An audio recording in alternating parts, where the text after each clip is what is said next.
You're not poor. Poverty isn't about the numbers in your account. It's a belief, a quiet whisper that tells you you don't have enough. It's a story that repeats so often you forget it's not even yours.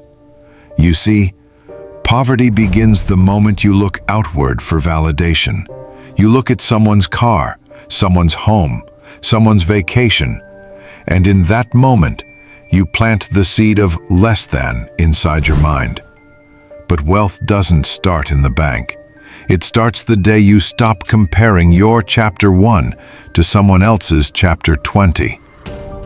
You think money will fix your lack, but money only amplifies your state. It makes the grateful more grateful, and the empty even emptier. There are people who own everything, but sleep in fear. They count their wealth, but not their peace.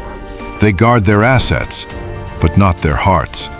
And there are those who have little, yet walk with a calmness that feels divine. You're not poor because you have little. You're poor because you believe you are.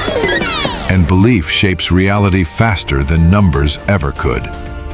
The secret is not to chase more, but to see what already overflows.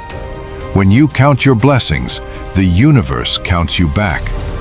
So tell me, what if the only poverty left in your life is the story you keep repeating about what you lack?